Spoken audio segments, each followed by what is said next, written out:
it is like buying someone a ticket, or like to be to go to gym, but you don't have a coach. So probably you will do something over there, right? You just kind of show up to the gym. That's pretty good. Just That's pretty show up good. and That's a pretty good analogy. I mean, you can use the different tools that are available now, right, on the media. Yeah. But nothing compares to one-on-one.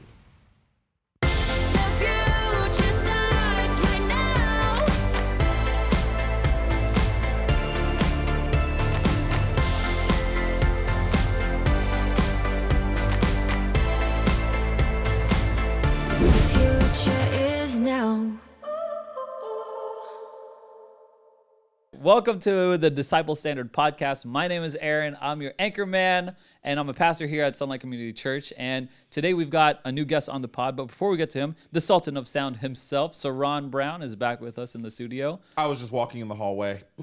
That's how it works around here. So, walking, minding his own business, and he gets pulled in for a podcast because we need a third personality, color commentator, Sultan of Sound.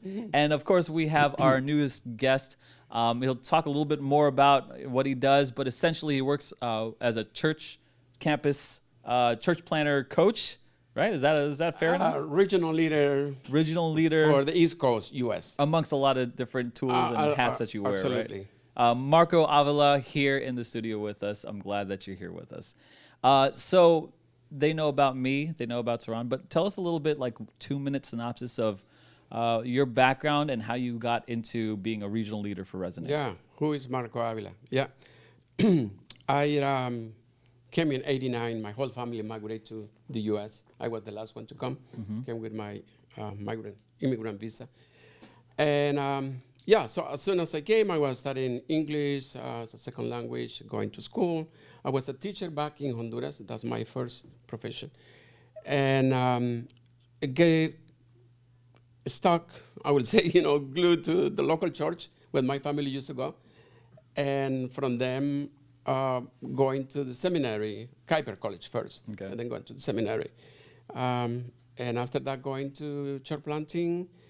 And this is my last, I would say, period of my life in which I'm living, is working with Resonate Global Mission for the East Coast. How long have you worked with Resonate for? From 2017 to now. Oh, wow. So was that 8 years? It has been a while, yeah. Now, for those of us who don't know what Resonate is, could you give us a brief synopsis? Yep. We just say Resonate is the mission side, the mission branch of the Christian Reformed Church. We do like global mission, but also more local mission, meaning, North America. Gotcha. And that's when, if I remember right, the two merged right into Resonate. That's correct. So they handled missions, so global and local. Obviously, church planning is involved. And we say glocal. Glocal, yes, Glocal. that's right. That's hilarious. And so obviously the church planning arm is within that. So what does your role look like on a day-to-day basis? How do you help support church planners in a meaningful way? Yeah, well, it's a multitask. Every day there is a change, but let's say yesterday, right? Got my coffee, and then I went to see my mango trees, how they were doing after the rain. Okay. Did my morning prayer. Check my emails and see if there is any urgent that I need to take care of. Usually I do the day before, but just always check it out in the morning. There were 2 pastors today who were asking me a few questions about some of the leaders to be, how did they promote their leaders to be examined. One was for licensure to exhort, the other one's Article 23 Oh, really? in Great. New York. Yeah. Actually, the licensure to exhort is from these classes. Jose Alicea, I don't know. He has been in classes meeting. And Pastor Carlos Palacios is the one. Oh, fantastic. Yeah. Yeah. So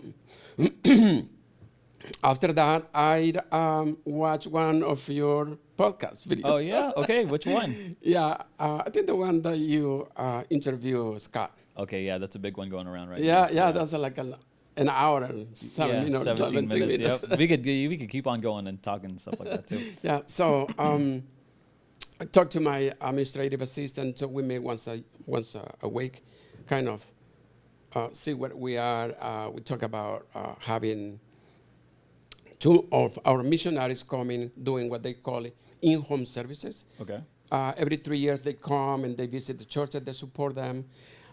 So part of my role on that is to connect them with other churches that they have no connection in the region while they are visiting the region. Okay. So like how we are going to be, how do we kind of host them, introduce them to churches or leaders. Yeah. Sometimes churches invite them to preach and so forth. So let me just, there's a couple of threads there I want to talk about. The Article 43, License to Exhort, Saran just took that. And that's, for anyone who doesn't know, that is where Saran, well, I mean, you describe it, Saran, like, what'd you go through? What did I go through? Oh, man. What did we put you through? professional What did preacher we now? put you through? Oh, what did we put me through? They basically sit in front a group of peers. Is that how I should describe it? Christian brothers and sisters. And they ask you questions based on theological, and test your theological knowledge on things and your understanding of Reformed theology and your understanding of the Bible. Yeah, that's really it is.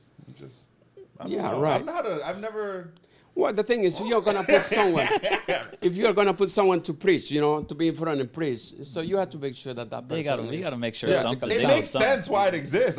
No one's ever like, what is it?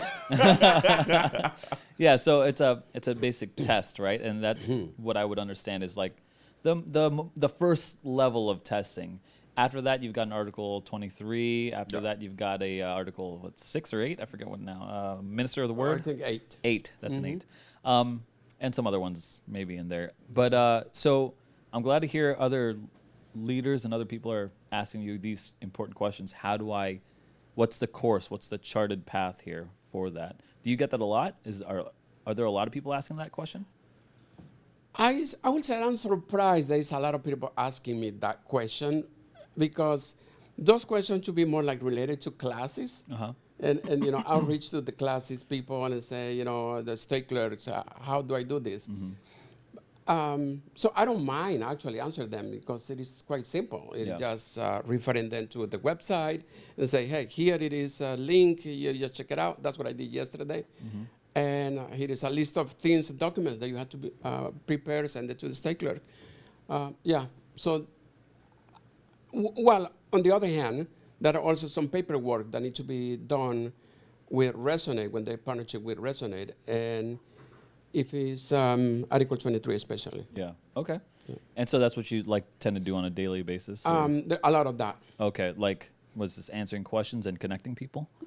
Correct. And connecting people to say, oh, well, you choose, like yesterday I say, this is the link. These are a few things that you can put it on the body of the letter and send it to the state clerk, BB Cassis.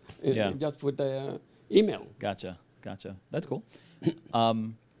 Did you hear, what's your take on the podcast that you listened to on from Scott and me that just came out?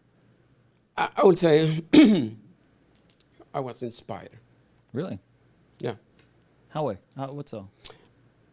I think there is a momentum to talk about church planting, and that's very deep to my heart. I'm sensing a shift in your conviction and emotion here. Is there a reason why it matters so much to you?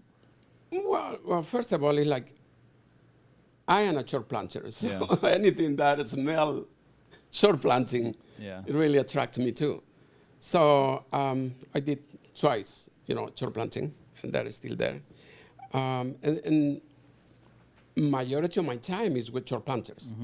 So anything that it has to do with church planting, I'm really interested on. And I think that topic was about that. Well, partially, pretty much at the end of the video was more about that. So why were you so inspired again? Other than the fact of it being about church planting, what was it that was so compelling to you? You mean about the video? Podcast, yeah. I think he talks about simple steps, nothing new, but sometimes even things that are just well known doesn't mean that we kind of practice them. But when he talks about multiplying disciples, multiplying leaders, multiplying churches, I think it's pretty straightforward. And It's pretty straightforward. Yeah, how we go from there. Yeah, yeah. Do you think the CRC, if you were to, I guess I'm trying to find a way to ask it, but I may just have to ask it bluntly. So, No, go ahead. what do you No think? problem. What do you think is the CRC's, connection to something like that, to that type of vision, multiplying disciples, leaders, and churches? Where are we? Is that a priority right now? Has that been a priority? Do you sense it or no? Do we need to recapture that in some way? Are we doing a good job? Are we doing a bad job? What's your take on the CRC as a whole? So I think, well, the CRC is the whole organization, and we're talking about a lot, right? You're talking about Churches from 49 different right, classes. exactly, from multiple Ministries. Right, exactly. So you mentioned that. But if we're going to talk about the mission side, which is actually what I'm really more connected to, I think there is a direct connection between the denomination and the local churches, but it cannot be just like one side. I think we're part of the whole thing. We're on the same boat. Yeah. Right. So saying that the vision has to come from the top or the vision has to come from the bottom up. So I've heard the two sides, right? People saying like, oh, CRC is the one who has to be the custom vision. And the answer is yes. Someone say, no, it should be more like bottom up. And the answer is yes. So it's both. Yeah. And I think that is where we had to really get a lot more attention, how the denomination, the structure, and the ministries, right, locally, intersect and work together in the same direction. When you say top, excuse me. When you say top, do you mean like the denominational officials? I mean that, yeah. Okay. Or do you mean synod? No, what do you mean? that also is part of that, Okay. right? So the Synod said like, do this. This Yeah. is what are you supposed to do. Yeah. Yeah. So how missional do you think? Sorry. Oh. Well, I was going to say, I think depending on how the vision gets cast, depends on a lot. So like when it comes to church planning, there isn't a vision or not a lot of vision on the lower level. At least from what I experienced in Synod, we have like a lot of these classes where churches have closed and they've received this money and they're not going out to replant these churches. So there isn't that vision. And then Synod themselves also it doesn't really have a big vision for it. Would you agree with that, And in Marco? that situation, I would say it should really come from the top. So I think that's situational. I think, yes, vision can come from the bottom and it can come from the top, but it really depends on what we're talking about. And when it comes to church planning, as like Christians, and if it's not coming from the bottom, which is locally, it should 100% be coming from the top. It is both. However, I will say that the vision for church planting, the main taking that on your shoulders is actually more from the bottom up, right? There was a time with home missions in which money was sent to home mission. Home mission was the one that planting churches, and they decided where to plant it or who to choose to plant. And classes were a little bit more like, okay, we're sending you money for that. And there was not much accountability from the local churches and classes. So Really? whether a church was successful or not, it's like, all right, whatever, I will say that one. So no. Okay, so walk me through this. So So you're talking about like wasted money. Well, it is not well used. I mean, there is a better way to Wasted use is it. a bad word. Not well used There is is a better way to use it. Let's be more positive, right? Yeah, well, so- but with some of them actually came to be church planters. I am one of them. Okay, Yeah. so let me walk through maybe what might happen. You correct me where I'm kind of missing the boat here. So you're saying home missions would send money out to the classes? No, in those days, no. Okay. Home mission will manage to, get the money and then distribute to the church planters that they were planting. Okay. So everything was actually channeled through home missions. So a church planter would decide to church plant, then they would contact home missions and they would send that planter the money. Mm-hmm. Okay, and now when they send that planter the money, you're saying there was no accountability for how that money was spent, right? Not so much about the money. That's not the issue. It's about who is alongside this church planter. Okay, so there was no coach or The anything. coach inside, I will say the sending church, which I call the mother church, which I think is I like most, I like better.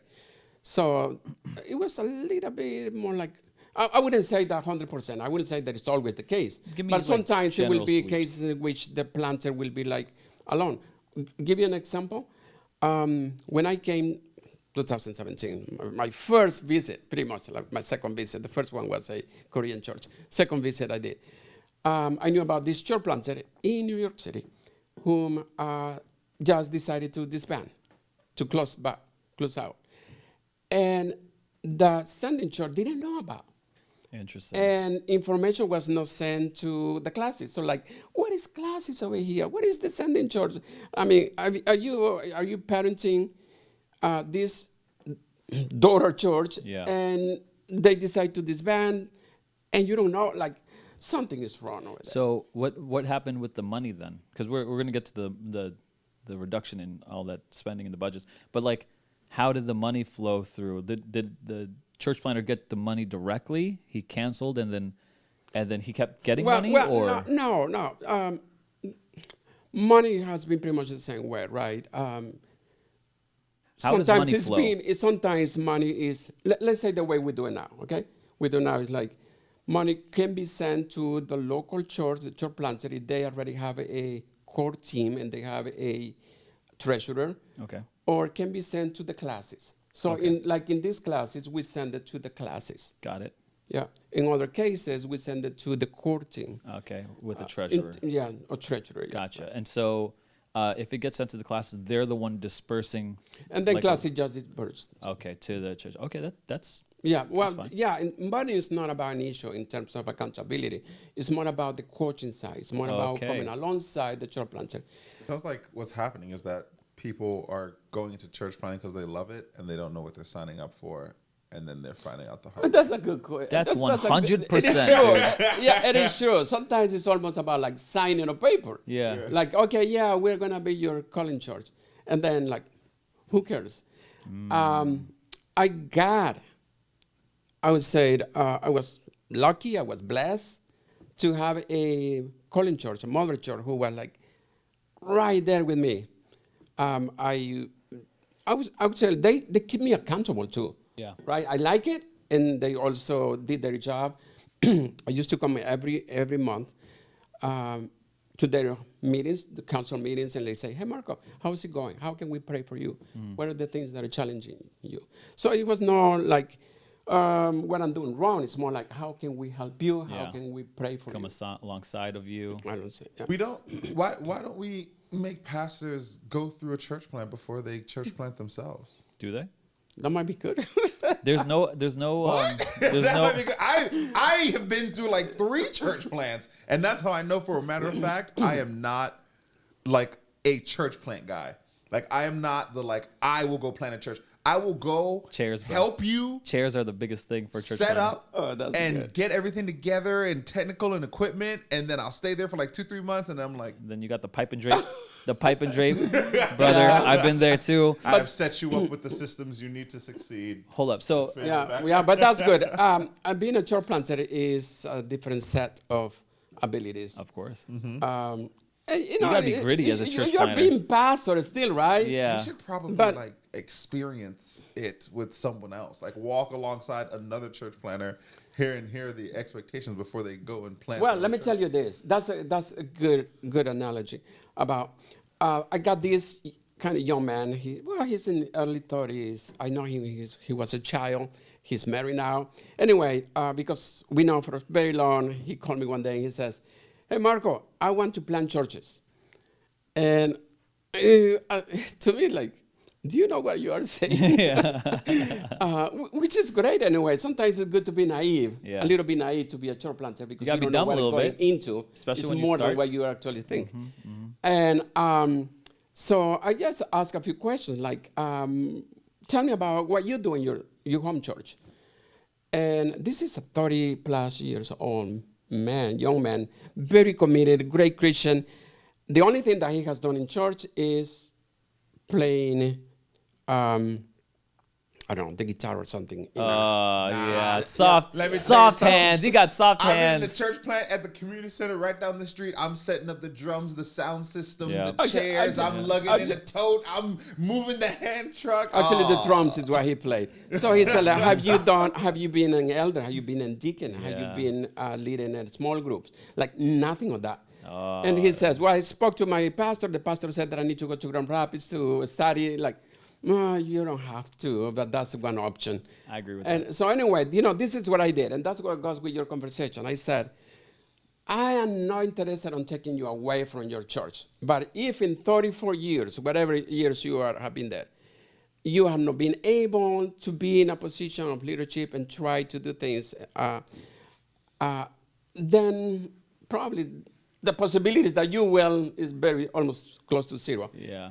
You wanna come and join a church planting right here in your neighborhood and see what they do, how they do evangelism, how they work in organizing activities to outreach and so forth. So he did. He spoke. One day he called me and said, like, Marco, I talked to the pastor and I said that I'm moving out there. And like, okay. I said, it's your decision. I think it's great. So he's doing well now. Oh, really? Now, he went through a 1-year program. So he has no theological training at all. So, yeah, and he's going to be licensed to exhort this September. Oh, this is recent. This is brand new. This Oh. is new, yeah. So he hasn't even preached. Now he's doing it on Thursday, which is a meeting for prayer meeting. So it's not like in front of the whole church, but Listen, when you have when being a church planter, you got like a million hats you're wearing, and you're wearing them all to the fullest extent. I know I'm speaking to the choir here, but Saran just told me that he spent like 200 hours on his first sermon, his baby little sermon. I preached Sunday last week. Oh, you preached this for his first time. Last Sunday, I man, preached. you had told me. I'm And gonna watch it on the. Yeah, go check it out. Go check it out. so he said he spent like 200 waking hours just thinking or praying or studying or forming or practicing. And then on top of that, if you've never done that before, then you got to like organize music, organize people, man. make sure the budgets are correct, evangelize. It's crazy, so crazy. 200 hours easily. That's crazy. We did 4 preachers' pit. Each one of those preachers' pits were 2 hours. It's crazy. Yeah. Think about that alone. Oh, sorry. Yeah. And of course, you get experience, right? So when Yeah. you're beginning, I used to preach to my family, and they would say, "Okay, tell me about when did I, make a mistake?" And or I found myself that I got stuck on song area, like, what's next? Yeah. So Let's go back to your as a coach. Or Yeah. This is interesting to me. So I just interviewed another church planter in the area, and the podcast is on our playlist. And he said, Dave, that he's got a coach that's extremely helpful to him. Now, I'm not sure if he had a sending church, but I'm not sure if he would credit the sending church as much as he would credit the coach directly. Is that what you do, or is that not what you do? I don't directly do coach because you can't really coach that many people. Okay, I do one so or then two. I was. Yeah, but I am the one whom I'm responsible for connecting a planter with a coach. And sometimes are coaches whom they know already, so they have some relationship. And sometimes we just think what would be the best fit, right? We are trying to do a better job on that because we know how important it is. So, and that's what Jesus did, right? Mm-hmm. He coaches 3, he coaches 12, 72, 120. So it's about coaching. Someone said this, and I love that analogy. That was my administrative assistant who came with that. I like it. So she said, it is like buying someone a ticket, or to go to gym, but you don't have a coach. So probably you will do something over there, right? You just kind of show up to the gym. That's pretty good. That's pretty good. That's a pretty good analogy. Yeah. You're like, what are you doing? And you're like flinging yourself you're looking up. off to the side. You're like, how's that guy doing it? Yeah, that's actually. I really like that analogy. So you need a coach. Yeah. I did it when I was younger. So that's so funny because even after like getting help at the gym, because you've helped with some stuff, and then if I see someone doing something wrong, I'd be like, hey, yo, this is how you do it. And then you like, that's actually a great analogy. That's a good analogy for really anything. So like even in preaching, we're just fresh off of that. So like Saran had coaches to coach him through how to enunciate something or explain a thought or whatever. And so, or if you're left on your own and now you're a church planner, you got high stakes. Your family's probably depending on the check. That is where and all you that. really. I think it's very essential to have a coach, right? Because the coach will help you navigate those areas between family and ministry.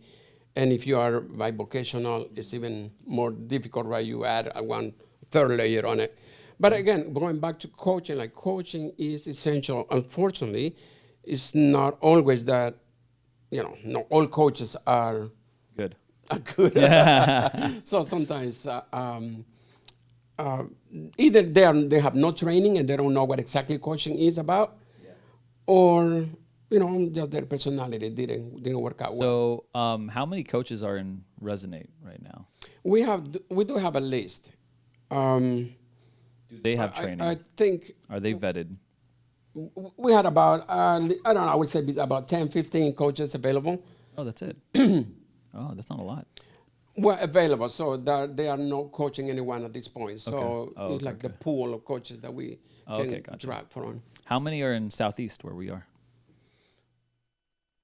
I think there is a list of coaches for all North America, so it's not like by classes. Oh, so gotcha. it's like someone like, for example, we have a church in Rhode Island, and this pastor has done for a few years church planting. They really need to rethink, redo, and he was asking for a coach. So the coach for him is someone from actually Canada, but the two ministries are very similar. So what he has done over there in the urban setting to what he's doing over here in an urban setting. Yeah. So we try to connect that, like, okay, he knows what about coaching in urban setting. Yeah, that's important because if you're in a rural setting or suburbs or whatever, those are different. Especially like, let's see, like somewhere in the Bible Belt versus New York versus Florida, you've got crazy differences here. So I understand that. So are the coaches compensated? Are they trained? They do have a tip, you're right. It's not that they're paid, but they do got a little money. How little? How little? No, honestly, because if you pay a coach, you pay for what you get for, in my opinion. So the expectation will be like they will meet once a month. Okay. So they have like an MOU, right, between the coach and the coachee, meeting like, okay, every third Thursday of the month. Okay. Once a month, and that means 12 times a year, and we have a stipend for $1,200. So it's like $100 for 1 hour coaching or something. Nah. So I was I'm a marketer. So think they should be more than that? Absolutely. Yeah, I agree with that. Absolutely. So when I was marketing, I had a marketing business. I worked with one of the best real estate coaches in the world, and he actually now runs a coaching business to help other coaches start their own coaching programs. And when you're a coach, he said this, when you're a coach, it's not that you just transfer information. It's like, you don't just lead the horse to water. You have to open up their mouth, turn their neck back, and shove the water down their throat and make them drink the water, because people are going to not want to do what they need to do, because they need to, like, they'll take the path of least resistance here. And he said that's so taxing because it's so difficult. And then you bring in all of your experience. If you pay for a cheap coach, they'll give you, like, they won't really get you to that place where you need to be. That should be compensated better. But I'm not an expert on coaching, but I disagree with that idea of coaching. Oh, you don't like the idea of coaching? No, I don't. Oh, please tell me. That sounds like you are. I'm the one who knows how to do things, and I'm gonna tell you how to do things, and do as I said. It's almost like, if you are coaching, I think a team, a sport team. Like, this is your place, and this is the one you are gonna play against you, and this is the techniques that you're gonna use. I think coaching is more about coming alongside the person and being there for the person and allow the Holy Spirit to actually work in that person rather than you steering that person into what you want the person to be. I think the person has to have the ability to be himself or herself and find the ways how God is leading to, because there are in church planting, you got different roles, and you find some of them at that end, and then you find another one, and then finally you find something. But you on the process you learn. So it's not like someone who's had like, okay, I have done it, I've been there, I have 20 years of experience. This is what you're gonna do. So I think like I would say it's about coaching. Why do you think it's mutually exclusive to have someone be a coach and have someone like kind of really find their own path in church No, planting? not mutually exclusive. I think there is a great advantage on having someone who has been there, who has walked that walk. So that's a lot. But that person has to be very careful not to, say this is the blueprint that I you agree have to with follow. that. They say you Yeah. have to follow my blueprints. That's Right. not. Yeah, I agree with that. Yeah. Yeah, no, I think we're in agreement there.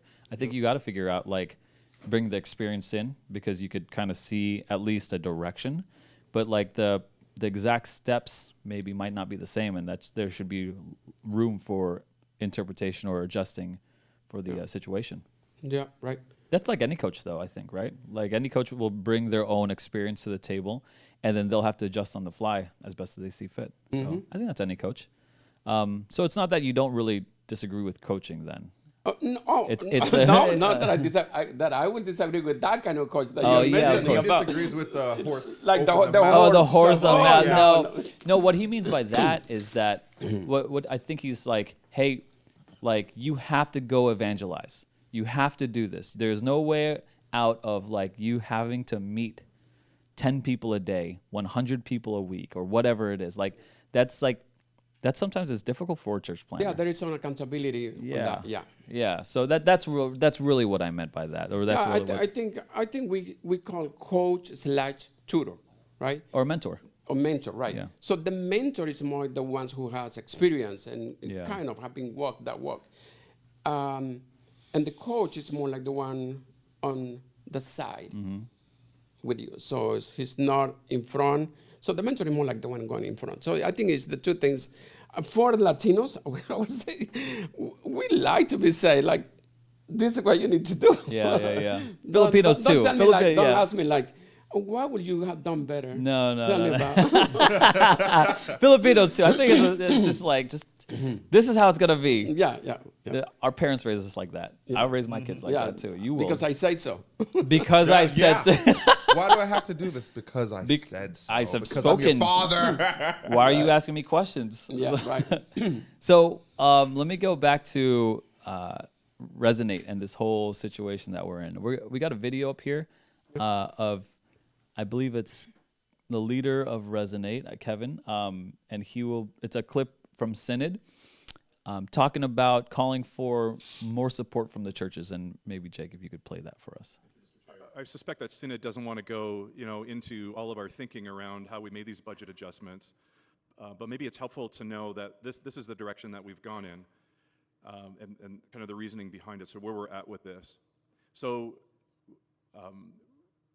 we have not defunded church planting. We continue to support church planting in partnership, and those partnerships have always been there. The emphases around who plays what role in those partnerships will need to shift. And so Resonate will continue to provide supports for church planters, and will continue to work with classes and parent churches in terms of identifying where church plants need to happen, helping raise up church planters, and all of that work. The vision and funding will need to be owned at a greater rate than what was before in terms of at the local level. That hasn't changed, but we just need a greater partnership with you as churches and classes in terms of funding the church plants. And we can work and connect with classes in terms of how that can happen. We can provide fundraising resources for church planters as they're working on that, and we can continue to support that. So it's just a matter of shifting the emphasis. And The reason that we've come to this place is not because of any other outside voices, even within the denominational system. This is really us responding to the financial realities which really have come to us in terms of decisions that churches have made around ministry shares and so on. So just to be clear on a couple of pieces around this. So from what I gather, ministry shares are money that the churches send up to Synod or to the denomination rather, and then those get dispersed out to ministries like Resonate to then disperse it out to the support of church planting. Now, since the ministry shares have decreased because all churches are experiencing financial hardships, especially during this type of economy, it trickles all the way back down to Resonate, where they have decided to cut funding for the church planners, I think in 2026, right? I think that's, 26. Yeah. When we talk about this whole conversation about, defunding or budgetary cuts, how has that impacted the church planners that you've worked with? Yeah, so the question is how that impacted church planters I work with. We do have 18 church planters. I would say active church planters, meaning they have a partnership agreement with us since 2017 to now. So I'm saying 2017 because that's when I began this job. And I want to count, be like responsible for those who began under my leadership, I would say. I think it has been a shock. It has been a shock to them. It has been a shock to me. Yeah. Shocking, jarring. It's shocking, it's jarring, it Right. shakes you up. Right. Because that's something that we didn't expect it to happen. You didn't know To about this? that level. No. Obviously, I was notified. And, there was a, engaging conversation after that, but the decision was made.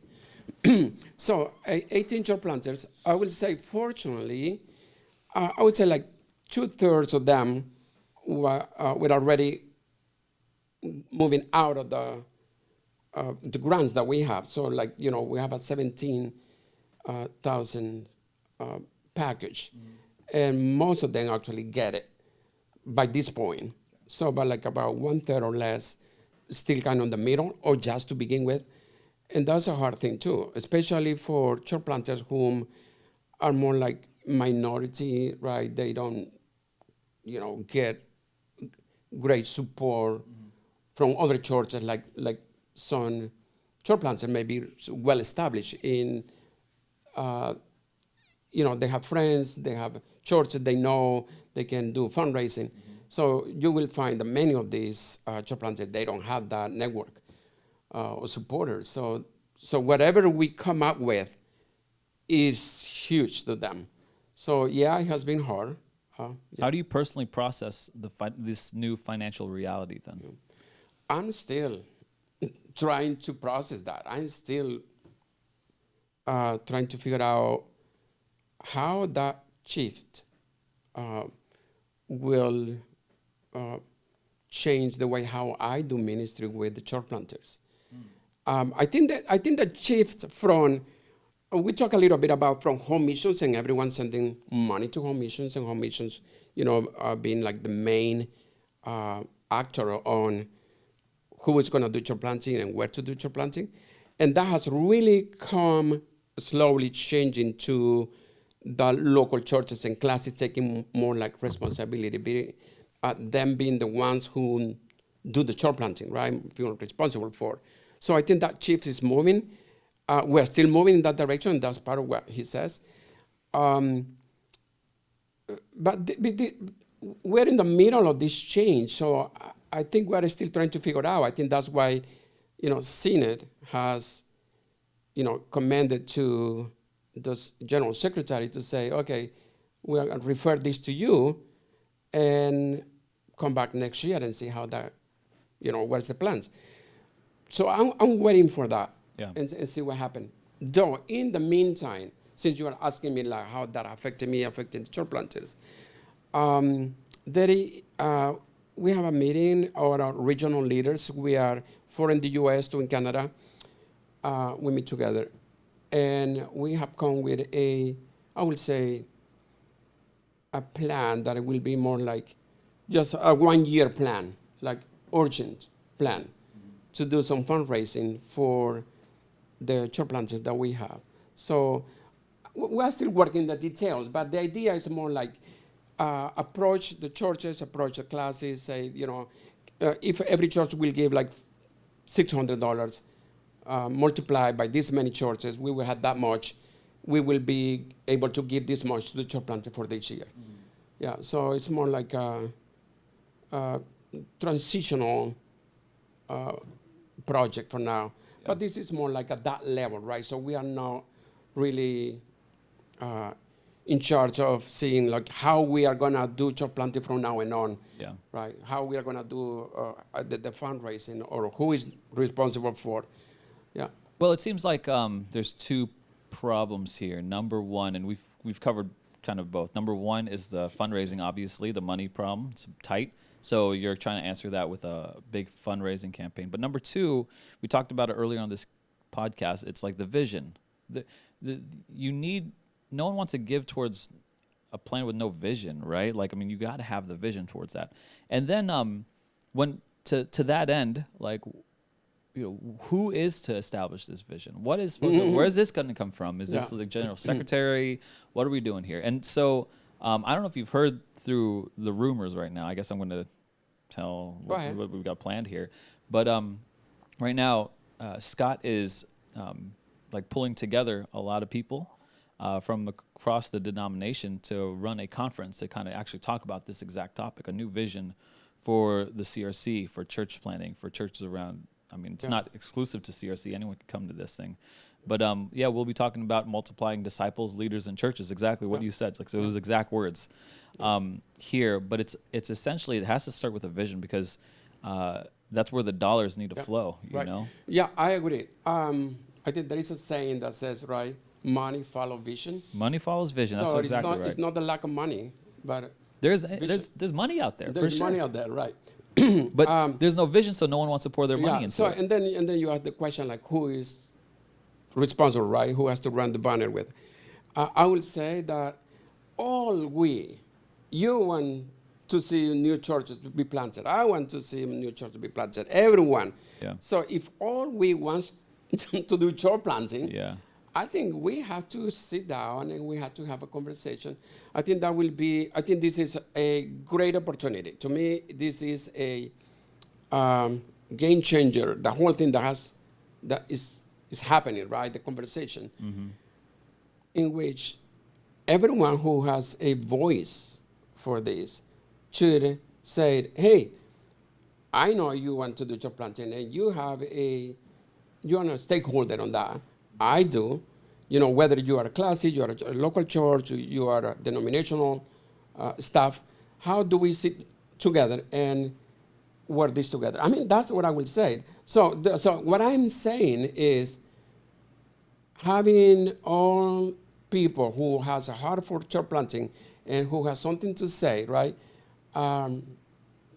Scott and other church leaders from different classes and denominational people to sit and talk about this, rather than saying, I'm going to do my thing on my own way.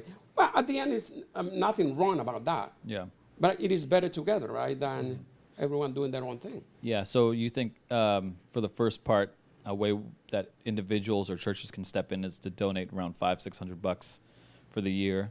If all those churches donated about $600, that'd be a good nest egg to start with. This is like, I will say, this is like, okay, we have to do something for this year and see what happened next year. But for this year, let's do something. It seems and this is more like I would say this is about a transitional thing. This is more like a one-time thing. It seems as though since the Resonate, you decided that the funding for the church planners would be cut. Is there other places that you think might be cut that, like, hey, we could probably do less of this or any? I mean, this might be a little bit of a hot take. I'm not too sure, but we've had to make cuts here at Sunlight. I'm sure other places churches had to make cuts in different areas. Where are some places where we could probably, we could redivert these funds for church planting? Yeah, I don't think that I have the knowledge enough to answer that question, but I will say that everyone is taking a toll on that, right? Yeah. So our missionaries, are getting less than. Our church planting has been hit hard. Yeah. I think local churches in general are reducing their budgets. So again, so this is reality, right? So I think what Kevin is saying is what I have to make decisions, right? Yeah. And this is the decision for this moment Yeah. that seems all right to me and That to is the group of leaders that they're decision making, right? Yeah. So how that can be transformed, how can that be used as a, I don't know, a boost Sure. to say, we have to do something new. We have to figure out this. Yeah. I'm looking for that. You don't have a like a plan or an idea right now. It's just kind of like you're just waiting to see where everything shakes out. I think all these conversations I think it's something that is going to begin to take shape. Yeah. I am kind of an underdog, Yeah. so being invited into this conversation at a certain level, I don't know. Yeah. But I'm very happy. I will be very willing to. Yeah. I think we touched on something in this podcast that we know that there needs to be a new vision. I think we're making steps towards that with bringing people together and really talking about that. Right.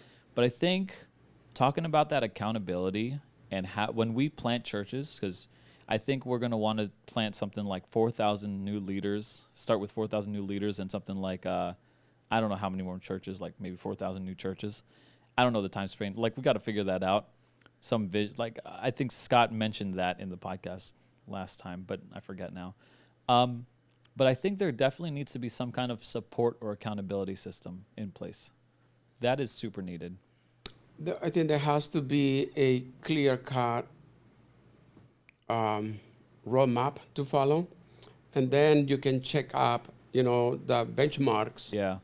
and see how we are doing, so that you can evaluate that, a year, 2 years later, whatever. I think there should be a church planting internship.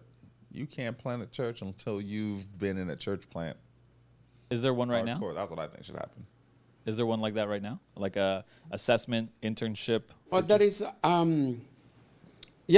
assessment is essential, right? Yeah. And we do have a great partnership with Stadia. And some of people from Sunlight has gone to Stadia. So they have figured out pretty much the whole thing, right? Like 3 days. And we have other tools for assessment as well. So that's important. But I think going back to internship, I think we used to do that some time ago. It was common. Well, when I came to do church planting, I did internship before the church planting. And that was very helpful to me. It's like getting your feet wet, right, before you go into the real stuff. I think we had to, I love that about internship. I think it is a necessity. I mean, there is so many advantages of it, right? First of all, it's like you discover what you are good at, like what you said, right? Like, okay, don't put me on church planting because that's not my thing. Well, you discover going through some internship, right? Some real stuff, right?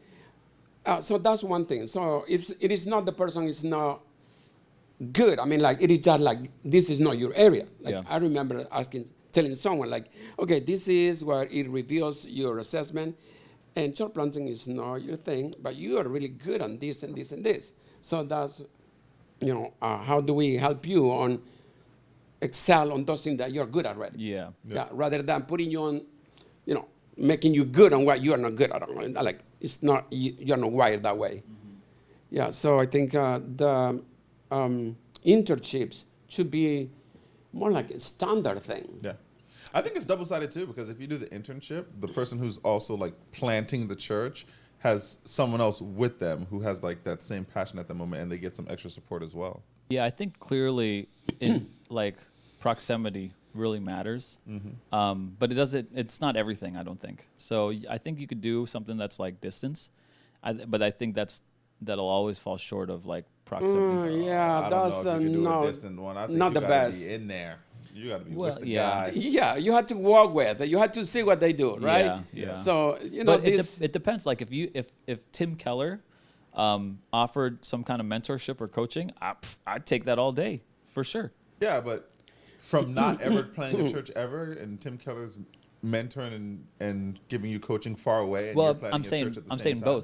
both. I'm saying like Well, proximity. I'm saying before you even think about planning your own church, you got to be involved. I agree with this. No, I agree with that. Yeah, no, I'm not Like, don't disagreeing. even like I'm not disagreeing. I'm saying reach after out to Resonate.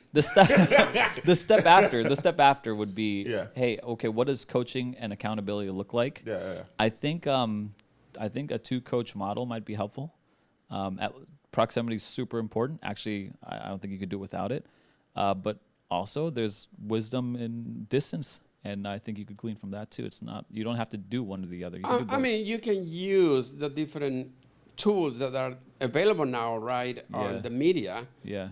but nothing compares to one-on-one. Like, Nothing compares to like one-on-one. come with me. We are gonna do a visit. Just see what I do, right? Yeah. I mean, someone can tell you can read a book, but it's never the same. Yeah. It's not the same. I think you need that one-on-one. But it for helps. sure. I mean, like everything adds up to. Yeah. Okay, I take it. Yeah. Maybe we need to start one. What do you do it? Let's do it. The 3 of us. We need to start one. That's You're joking. important. I don't take jokes. I'm not Tell joking. me, like- I'm not joking at all. I'm not joking really? at all. Okay, hey. Yeah, I'm dead serious. I'm gonna follow up on that.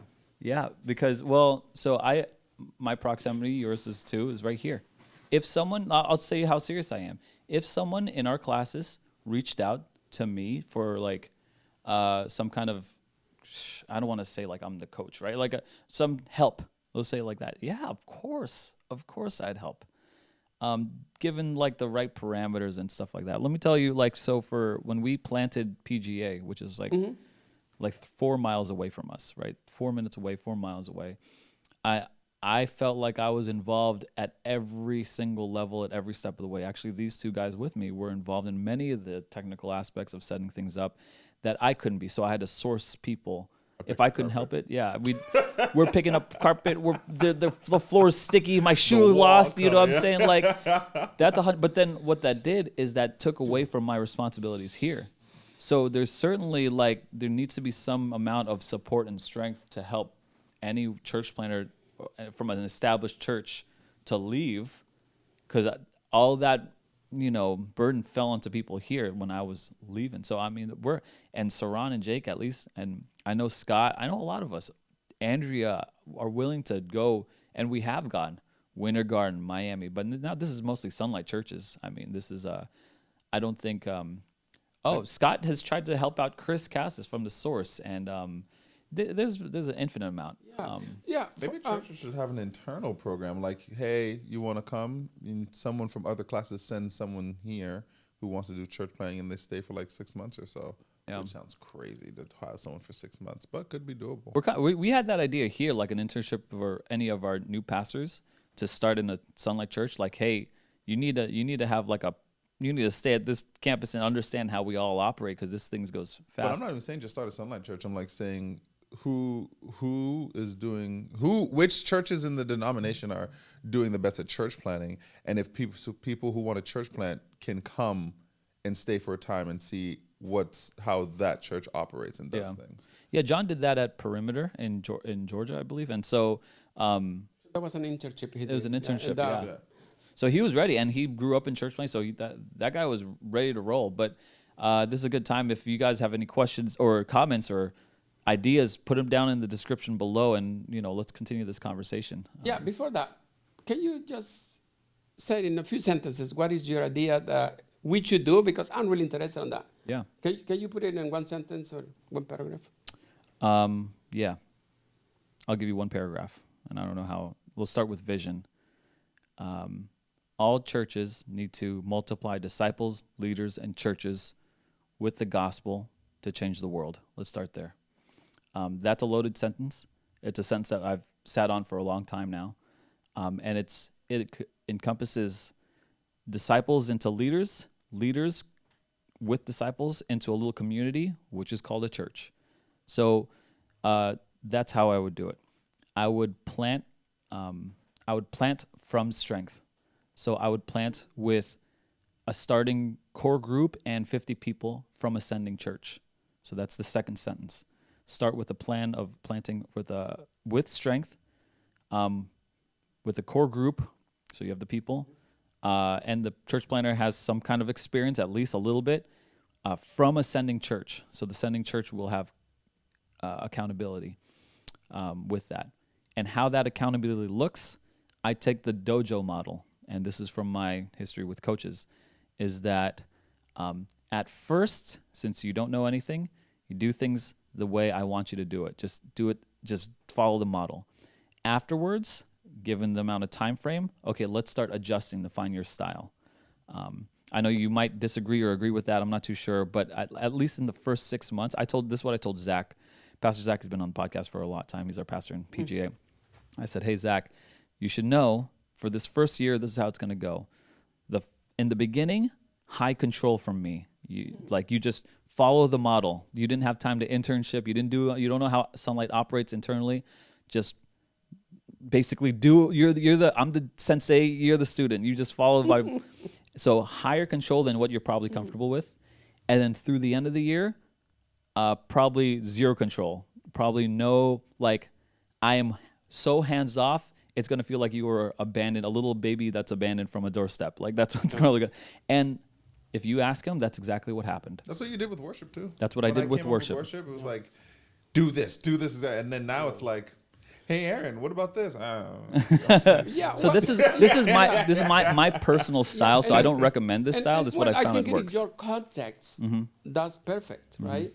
There are different contexts for different people. And here's why here's why I like that particular style is because I didn't say but Zach was gifted or given and stewarded or is supposed to steward the resources that we provided. We provided the location, we provided the people, we provided the funding. So you're gonna do things how we want you to do it at first. We have already trust you. Yeah. So we're gonna hand off the reins to you, but you need to understand how we do it. Same with Saran. Saran came in, our stage, our people, our music. You're gonna steward it, but now you're free. You learned enough. Yeah. So I will call that you are planting the DNA. Yeah, right? I think so. So that's the very beginning. You plant the DNA. Once the DNA is planted, the new people get it. You just move on. Yeah. I mean, that's the beauty about church planting, right? That you can do pretty much everything that you want to do that you think is best. Yeah. I heard from rather than going to an established church, they have their DNA, and you pretty much do what they do. I don't know. As a church planter, it's a hard thing, right? Yeah. So we're not these are not considered satellite campuses. These are not considered. These are full on. They have their own governing. They have their own some of them do they do communion a little differently, or they do worship a little differently for their context. Some have different ministries. So, but the DNA is there. So. Part of it is hard to figure out what DNA is necessary over there. So we have a strict policy of the gospel is in every sermon. The gospel said in these 3 words. That those are strict policies that we're going to keep, and that's the DNA we hold. But then all right, what time are you going to worship? Up to you. How many services? Up to you. What songs are you going to say? Up to you. Do you want to preach on this topic? We got a sermon series, but if you want to switch out of it, up to you. You know what I mean? That's kind of, so we had to figure out, we spent a lot of time thinking about unity versus uniformity. What are things that are, how Eli says, solid lines or dotted lines, or the different ways to say it is what are things that they could have autonomy on and not, Yeah, so. You have unity at the same time. You allow every context to be a little bit different. So over time, we've kind of figured that out. You can't really pontificate on it and think it all through and then make the plan and then do it. That's not how it really worked for us. We had to struggle for years and okay, what about this? This came up. All right, so and that's how we're going to go through it. And that's how we've been and kind of worked for us. And so now that's if you want to be a Sunlight church. If you want to be I don't know, the church over there, right? I don't know, Marco's church over here, and you want Sunlight coaching, that's the only way I know how to coach. I don't know, I can't help in other ways. So I'll have to adjust if I wanted to take on that project. Well, I just saying, I mean, that's the thing about coaching. Coaching is not about telling necessarily what to do. I think I'm repeating myself again. It's about helping the person to discern. Absolutely. Right? And at the same time, you do the mentor side, in which there are some areas in which you say, okay, these are a non-negotiable things that you Yeah. actually need to do as a church planter. Yeah. There are some blueprints that actually need to follow. So there is Yeah. main ideas, right? But then you fill it up in the blank. So like I could probably point to at least two things that are just ironclad. This must be done. One, preach the gospel every sermon, every Sunday, every sermon doesn't go away. Number two, disciple. You must have a one-on-one discipleship relationship 2 a year. That's your whole staff. So that's our model. That's our DNA. And maybe we could impart some of that, the best parts of that we found, and not hopefully our mistakes. Or some people could take it or leave it. But I know this, and you said it yourself. The CRC needs to develop a vision for multiplying disciples and leaders and churches. I would add with the gospel to change the world, but that essentially is the same thing, right? Disciples, leaders, churches. Disciples, leaders. Multiply that, and we've got a new CRC in 10 years, rather than this declining one that we're seeing right now. It's a lot of work to do on that, right? Well, I hope God has a plan for the three of us to play a role in that. Ship me out. Yeah, I'll help any let's go. church as long as I come back. Let's go. Yeah. So at this point, I have been a year here in Port St. Lucie, and my goal, one of my goals is to say, well, I got the opportunity to go and visit the different churches. So I have been visiting most of the churches, like picking every Sunday a different church, just to go and worship over there, right? Just to have a flavor about how it is. A pulse on everything. Yeah, pulse, right. And but I have decided to join Lake Worth. Yeah, I've heard. The Spanish group. Why? That's 45 minutes away? When you're a pastor, you have to be an hour earlier over there. So, Yeah. I used to drive about 45, or my family used to drive 45 minutes away for So church. I say, well, this is a place where I can be more helpful. I can receive. So I consider, Pastor Andres to be like, Pastor Andres you are is my pastor. Wonderful. Yeah, you are my pastor. At the same time, I wanna give. So, you are a church planter, and there is a lot to do. So that's what I choose that, right? It could be easier to go just like, an established church has everything running on and just sit down over there, relax. But I no, I don't want that. I want to be in the church planting area. Well, it's in your DNA. helping. So, yeah, you've said it already. That's what it is, yeah. Yeah. And we're grateful to have you there. I'm sure Pastor Andres is very grateful to have you there. I think we do a good team. And the other pastor in there, Eli, so he's just phenomenal too. He's great. He's great. Yeah. I think there is something over there. Pray that God will bless us and keep us. Moving on. Yep. We're. The school's doing pretty well over there. And if we could figure out how to kind of get over a couple humps over there, we'll be rock and rolling. And they have great people there, so that's awesome. Yep.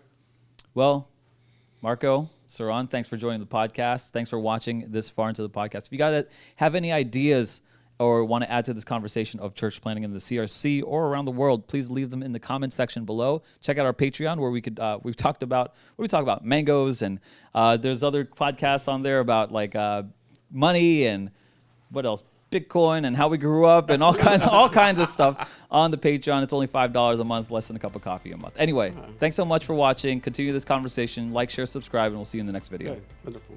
The future is now.